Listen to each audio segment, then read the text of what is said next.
Assalamualaikum warahmatullahi wabarakatuh.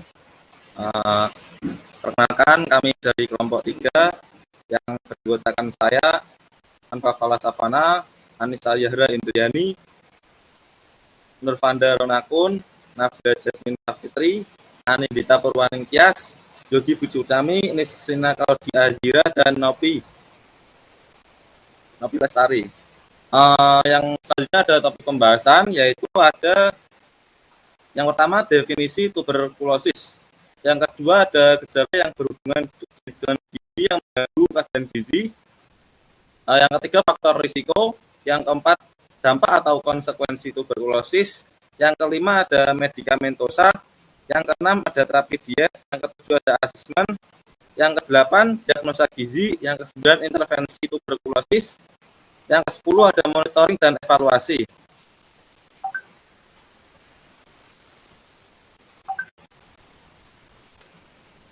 Untuk topik pembahasan yang pertama yaitu definisi tuberkulosis. Tuberkulosis paru atau lebih sering dikenal dengan TBC atau TB adalah penyakit infeksi yang disebabkan oleh bakteri Mycobacterium tuberculosis. Penularan TBC ditularkan oleh pasien TBC dengan hasil tes BTA, bakteri dan asam positif melalui udara ketika pasien batuk dan bersin yang menyebabkan keluarnya percikan darah dan terkena orang lain. Yang kedua yaitu ada gejala yang berhubungan dengan gizi. Gejala umum batuk berdahak selama 2 minggu atau lebih. Batuk dapat diikuti dengan gejala tambahan. Gejala pasien TBC dengan HIV atau AIDS.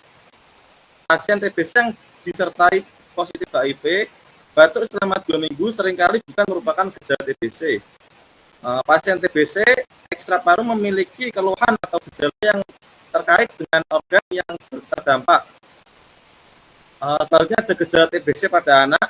Yang pertama yaitu nafsu makan menurun atau kurang atau tidak nafsu makan sama sekali.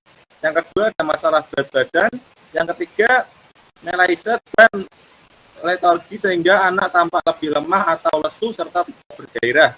Yang keempat ada demam berkepanjangan atau berkurang tanpa penyebab yang jelas dan disertai dengan berkeringat pada malam hari dengan demam yang tidak tinggi.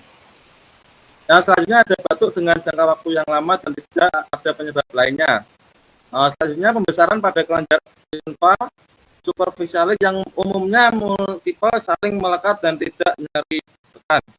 Selanjutnya diare persisten yang tidak dapat disembuhkan dengan penata laksanaan umum untuk diare. Pembahasan, oh ya. Baik, selanjutnya saya akan menjelaskan mengenai faktor risiko pada seseorang dengan penyakit TBC. Jadi yang pertama ada faktor seismodemografi. Faktor sosiodemografi yang pertama ada faktor jenis kelamin. Jadi jenis kelamin laki-laki lebih beresiko 4,19 kali lebih besar terhadap kejadian tuberkulosis daripada perempuan. Kedua ada faktor umur. Yang ketiga ada faktor status pendidikan. Yang keempat ada faktor status perkawinan, faktor pendapatan, faktor pekerjaan, faktor BMI, dan faktor lingkungan. Selanjutnya ada host related factor. Untuk host related factor ada 2 faktor. Yang pertama ada faktor kebiasaan merokok dan faktor komorbid.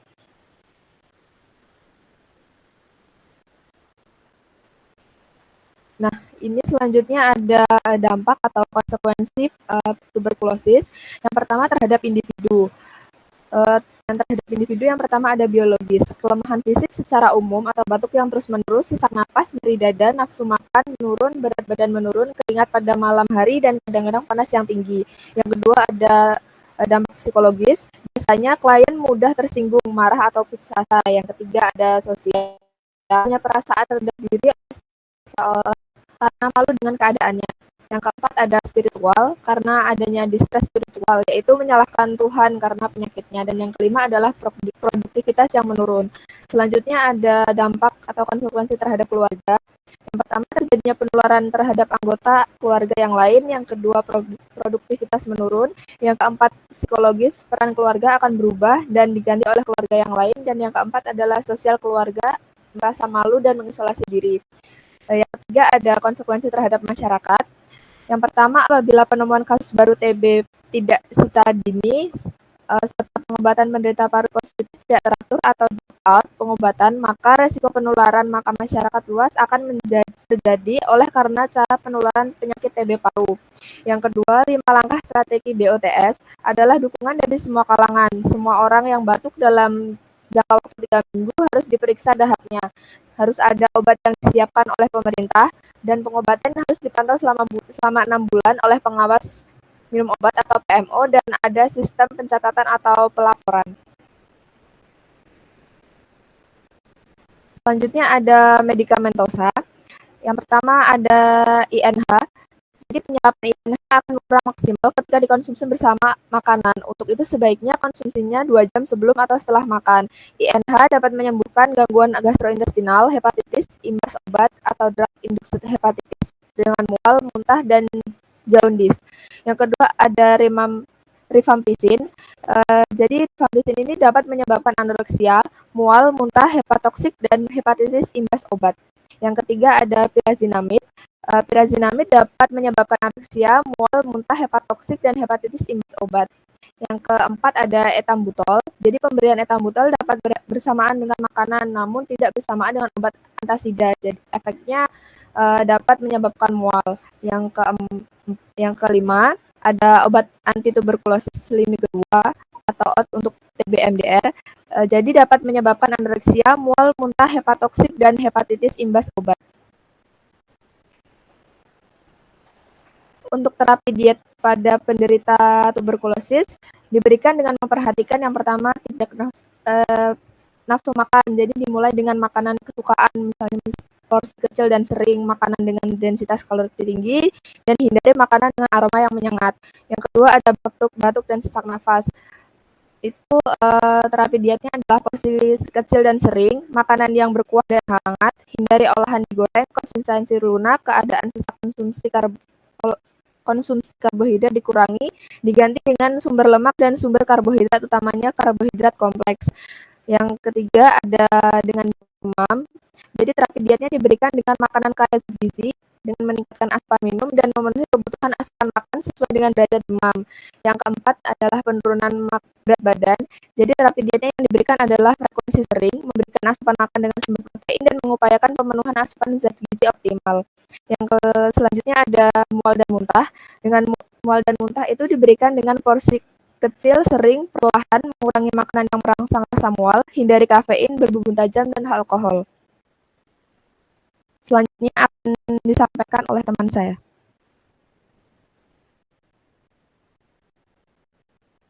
Baik, selanjutnya saya akan melanjutkan mengenai assessment. Yang pertama, pengukuran atau pyometri. Ada domain AD 1.1.2 pada berat badan yang akan memiliki interpretasi kurang. Kemudian AD 1.1.4 mengenai adanya penurunan berat badan atau tidaknya. Nah, dapat terjadi ketika asupan energi kurang atau menderita penyakit infeksi. Kemudian 1.1.5 mengenai pengukuran IMT yang akan memiliki implementasi kurang atau gizi buruk. Kemudian 1.1.1 mengenai tinggi badan pasien, 1.1.3 mengenai ukuran bentuk badan, apakah kecil, sedang maupun besar. Dan kemudian terakhir 1.1.7 mengenai berkaitan dengan kompartemen tubuh. Kemudian pemeriksaan biokimia pada pasien TBC yaitu dilakukan uji interferon gamma release assay atau IGRA, digunakan untuk melihat keberadaan bakteri penyebab TBC. Dilakukan dengan cara pendeteksian interferon gamma dalam darah. Nah, zat interferon gamma ini merupakan protein khas yang dihasilkan oleh tubuh ketika terinfeksi bakteri M. tuberculosis.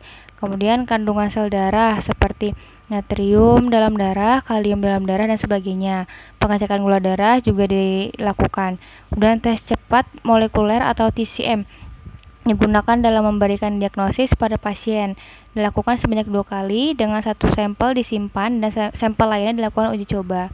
Kemudian yang terakhir tes bakteriologi dilakukan dengan cara mikroskopis, menggunakan uji dahak yang dilakukan sewaktu pagi atau sewaktu-waktu. Pemeriksaan ini dapat dikatakan positif ketika terdapat setidaknya 2 contoh uji yang menunjukkan hasil BTA+. Kemudian pemeriksaan fisik atau klinis, jika pasien mengalami penurunan massa otot atau lemak, maka memberikan pengaruh pada domain PD 1.1.1, mengenai penampilan keseluruhan, dan 1.1.2 mengenai bahasa tubuh. Jika pasien memiliki gangguan pernapasan, dapat dikategorikan pada dalam domain PD 1.1.5 mengenai kondisi pernafasan pasien. Kemudian jika pasien mengalami kondisi lemah, lemas, dan kelainan pada saluran nafas, terutama di lobus atau paru. Kemudian suhu tubuh pada penderita TBC biasanya itu akan tinggi, sehingga implementasi pada PD 1.1.8 dapat dikategorikan demam. Kemudian kondisi kulit biasanya itu pucat, dan ada penurunan berat badan yang diakibatkan nafsu makan berkurang, juga menjadi tanda kejadian TBC. Kemudian ada pemeriksaan kardiovaskuler dengan domain 1.1.3 dan domain PD 1.1.8 mengenai tanda vital dapat dilakukan dengan ronsen toraks yang bertujuan untuk memeriksa bercak atau nodul infiltrat. Kemudian selanjutnya pengukuran riwayat makan dapat diukur dengan berupa data kualitatif dan kuantitatif. Data yang digunakan merupakan data riwayat makan pasien sebelum memasuki rumah sakit. Riwayat makan yang diasup akan dihitung dengan kaitan riwayat pengkonsumsian energi, protein, lemak, karbohidrat, cairan, dan gizi mikronutrien. Kemudian data riwayat makanan pasien akan digolongkan menjadi sesuai dengan zat gizi yang diasup, jenis makanan yang diasup, serta frekuensi dari pengonsumsian makanan tersebut. Selanjutnya akan dihitung untuk menentukan adanya kelebihan atau kekurangan dalam konsumsi zat gizi tertentu. Dalam kasus TBC, konsumsi energi, protein, lemak, karbohidrat, serta cairan itu tidak adekuat. Riwayat penginderaan dan alergi pada makanan juga harus diketahui, dan harus mengetahui frekuensi aktivitas fisik pada pasien. Kemudian ada riwayat personal, yaitu ada umur pasien, jenis kelamin, ras atau etnik pasien, bahasa yang digunakan, tingkat pendidikan pasien, peranan pasien dalam keluarga, ada atau tidaknya keterbatasan fisik, diagnosa medis pada pasien, kemudian medical treatment pada yang saat ini, dan riwayat sebelumnya.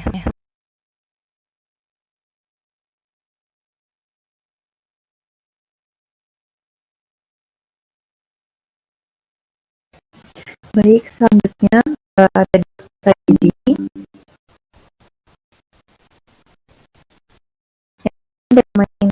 untuk mentek NI 1.1 mengenai peningkatan kebutuhan energi yang berhubungan dengan terjadinya infeksi yang dibuktikan dengan suhu tubuh yang tinggi atau demam. Kemudian NI 1.4 mengenai prediksi asupan energi kurang optimal berhubungan dengan pasien masih tidak nafsu makan karena efek samping obat yang menyebabkan mual yang dibuktikan dengan asupan oral yang tidak adekuat. Kemudian NI 2.1 asupan oral tidak adekuat berhubungan dengan penurunan nafsu makan yang dibuktikan dengan persentase asupan energi, protein, lemak, dan karbohidrat yang tidak sesuai kebutuhan. Kemudian NI 5.1 mengenai peningkatan kebutuhan zat gizi berhubungan dengan penyakit infeksi kronik pasien tuberkulosis yang dibuktikan dengan status gizi yang kurang.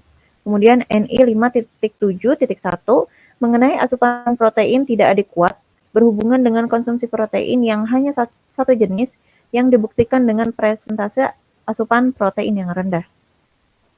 Kemudian untuk domain klinis, yaitu menggunakan NC 2.2 mengenai perubahan nilai laboratorium terkait gizi berhubungan dengan pasien didiagnosa menderita tuberkulosis yang dibuktikan dengan hasil pemeriksaan dahak BTA atau bakteri tahan asam.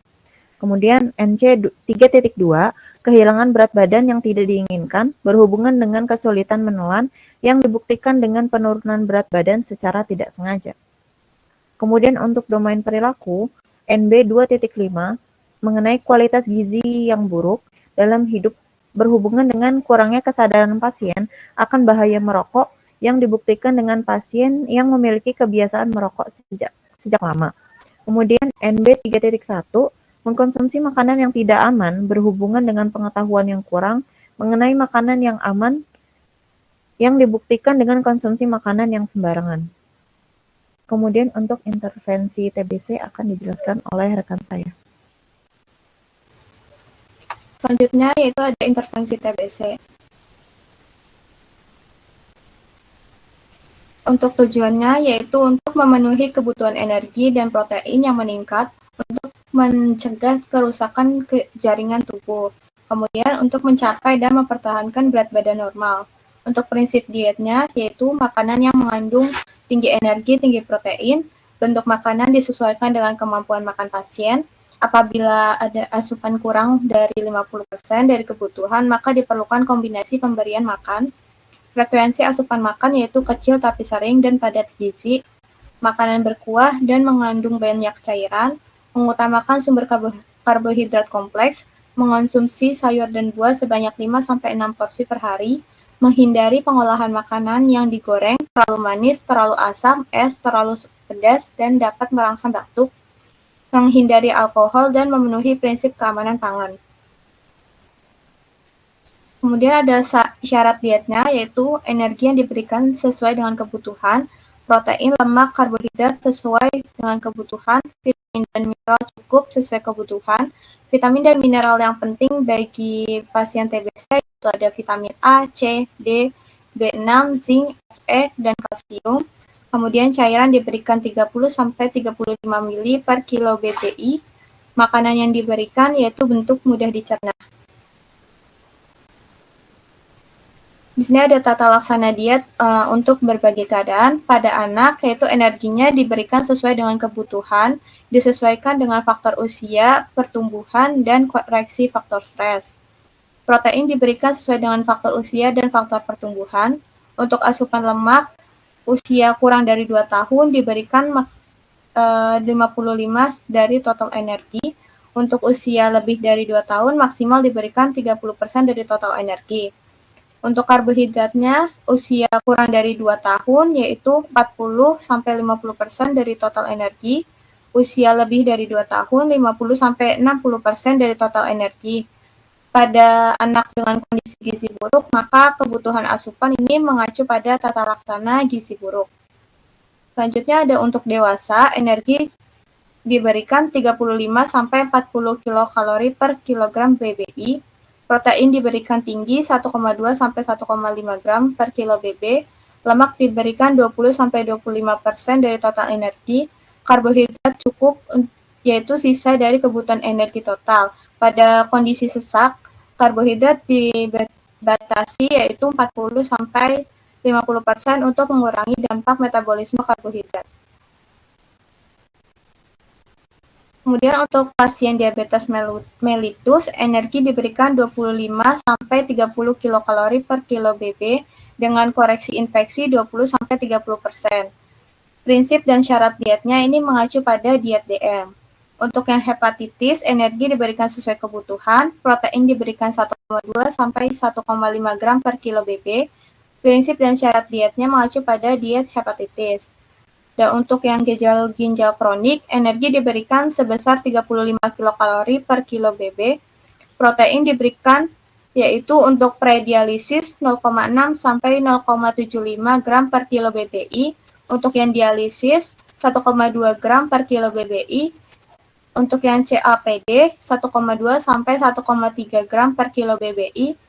Protein yang diberikan ini memiliki nilai biologis tinggi minimal 50%.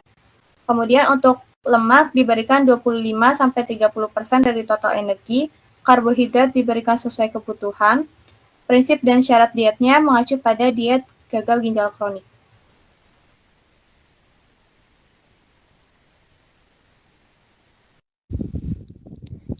Baik, berikutnya ada jenis diet, bentuk makanan, frekuensi makan, dan cara pemberian. Untuk jenis dietnya adalah diet tinggi energi, tinggi protein atau TETP. Bentuk makanannya, untuk makanan biasa, ini diberikan pada pasien yang tidak mendapat gangguan pencernaan. Makanan lunak diberikan pada pasien yang memiliki gangguan pencernaan dan sesak nafas. Makanan saring diberikan pada pasien dengan gangguan pencernaan, mengunyah dan menelan, serta peralihan dari cair ke lunak. Makanan cair diberikan pada pasien dengan gangguan pencernaan atau setelah operasi. Frekuensi makannya diberikan dengan porsi kecil tapi sering, yaitu sebanyak 6 kali.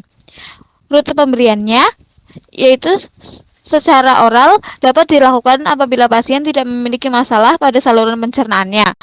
Pemberian secara enteral dapat dilakukan sebagai nutrisi tambahan jika asupan dari oral tidak terpenuhi.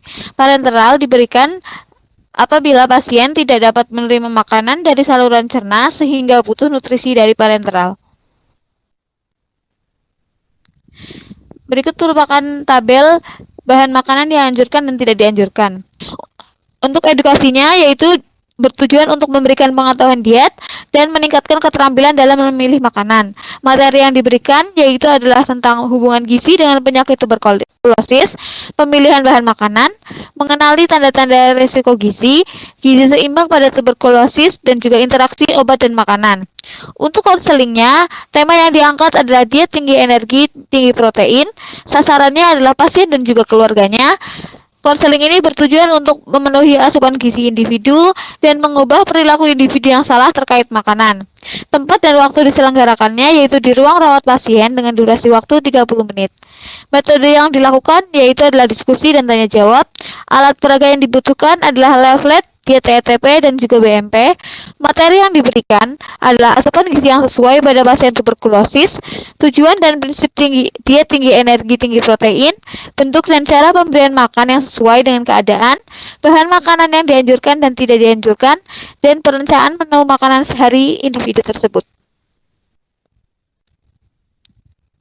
Berikutnya adalah monitoring dan evaluasi, yaitu data antropometri. Parameter yang pertama adalah berat badan dengan target untuk yaitu menaikkan berat badan dan menjaga berat badan yang ideal.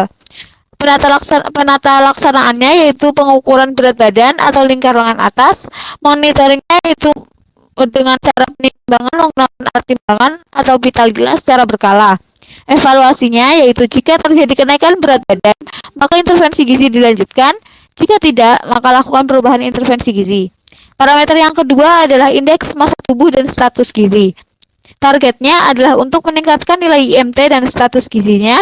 Penata laksanaannya yaitu dengan pengukuran berat badan atau lingkar lengan atas dan tinggi atau panjang badan untuk anak.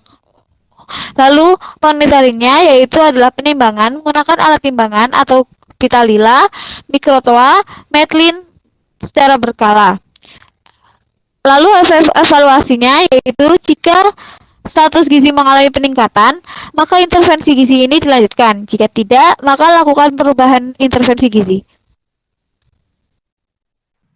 Kemudian monitoring dan evaluasi data biokimia, diantaranya ada parameter hematologi dengan target nilai profil darah menjadi normal, kemudian profil protein, nilai profil protein menjadi normal, kemudian elektrolit, targetnya nilai profil elektrolit menjadi normal. Kemudian profil endokrin, target nilai profil endokrin menjadi normal. Kemudian profil inflamatori, nilai profil inflamatori menjadi menurun.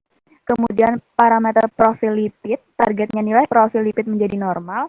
Kemudian parameter profil gastrointestinal, targetnya nilai profil gastrointestinal menjadi normal. Semua pemeriksaan melalui uji laboratorium yang dilakukan sebanyak 1 minggu sekali dengan evaluasi jika target terpenuhi, maka intervensi gizi dilanjutkan. Jika tidak, maka akan dilakukan perubahan intervensi gizi.